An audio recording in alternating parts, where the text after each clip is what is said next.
Hey guys, welcome back to Margot Watches Movies. My name is Jake Margot. Tonight we're talking episode 7 of Alien Earth.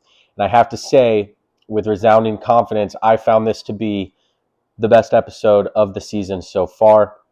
I think the pacing of the episode, I think that the way it was shot, the cinematography, everything about it felt different from the onset. And yes, there were some dumb character choices still.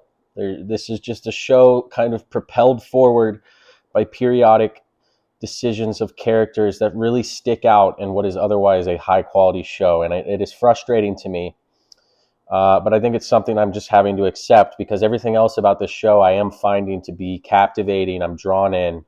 And tonight, especially, I don't know if it was the direction of Gina Gonzalez, who shot the episode, the pacing of the script, co written by Noah Hawley. Or just that we finally really saw the plot kick into gear. But this just felt like a different tempo. It had a different atmosphere to it in general that really elevated it, even above the last couple episodes, which I found to be pretty good.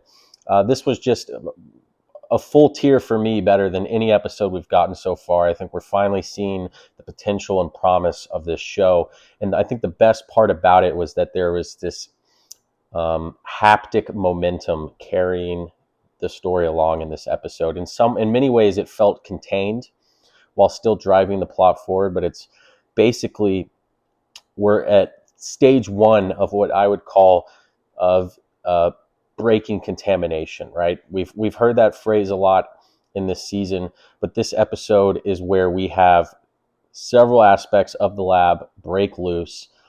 Some of my issues in this episode really revolve around Boy Cavalier, and I mean, not to make a dumb pun here, but his rather cavalier attitude over losing some of these valuable specimens. He just doesn't seem to give a shit. He's so enthralled and captivated by the eye monster, as we'll call it, the one that is inside of the sheep, that he really doesn't seem to care as everything falls apart around him.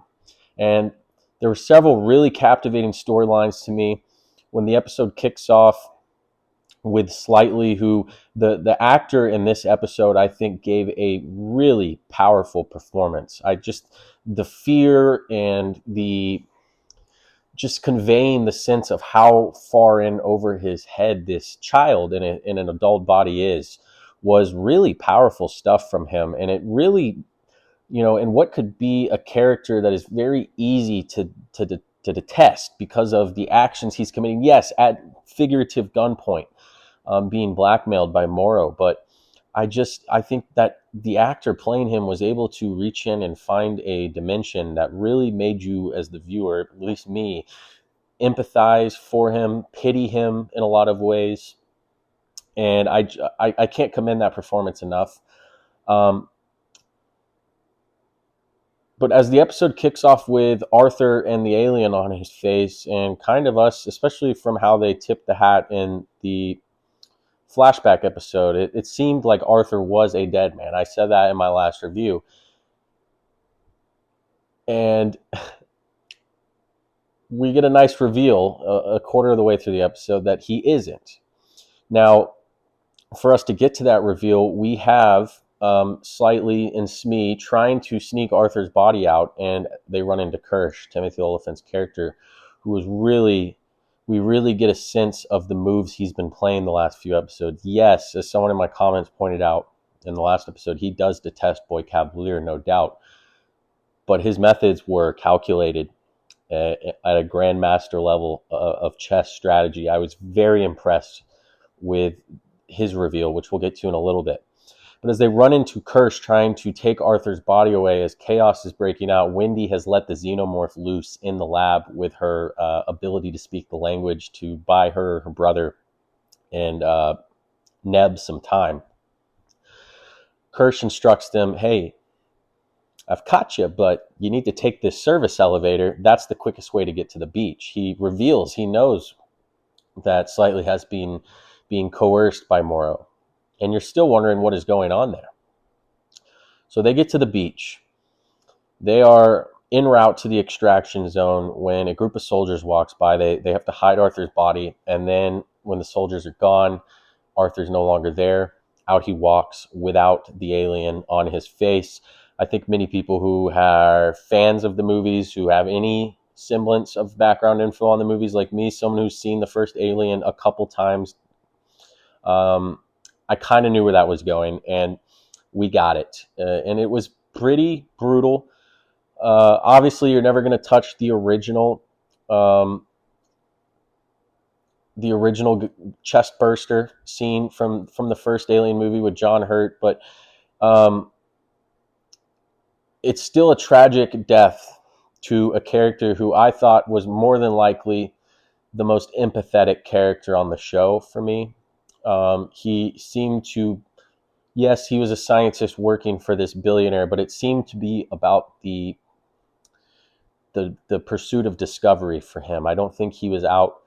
I don't think he took the job with nefarious intentions. And yes, the road to hell is often paved with good intentions. Where he ends up remains, well, I guess we'll never know. But I thought that was a sad ending for Arthur, seeing the alien explode out of his chest in brutal fashion. Smee being shocked after Slightly lied to him and said he'd be okay. The betrayal there. Slightly feeling the devastation, realizing, I don't know if mom's going to be okay. I don't know if my brothers are going to be okay. This is all stuff to me that I found to be very, very compelling, and the plot and the pacing of the episode is just steamrolling by, and you're getting really, really good material stuff. I thought it was just a really well done episode. So as we're kind of propelling towards this conclusion, we get a couple really nice xenomorph action scenes. Again, I think this episode had everything that you could want. The components of what makes what is humanity, as far as they're trying to explore within these synthetic human children into adult body characters. Boy Cavalier and his exploration of this highly intelligent eye monster. You have a cool scene where he's kind of figuring out that the monster knows the formula for pi, as he kind of points out all advanced civilizations should know it. Figuring out a way to communicate, coming up with the idea of, I'm going to put that eye monster in a human subject so I can converse with it, because he feels he's finally potentially met his intellectual peer, someone he's desired to have a conversation that doesn't bore him, right? In his kind of megalomaniac, arrogant way. You can still see where he's coming from in his complete devotion to this creature that has really where he has just been oblivious to everything around him falling apart, which is right. Him and is trying to draw him back in, but it doesn't seem to be working.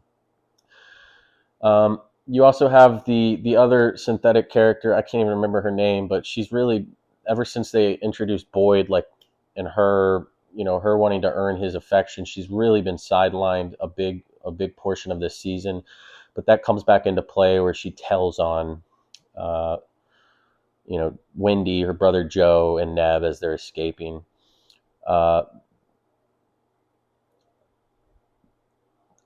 Probably the best shot part of this episode to me, though there's an interesting, weird bit of editing, was when Slightly and Smee dragging the body to the beach show up, and you get this cut shot to the ocean as Morrow and his infiltration team rise from the waters.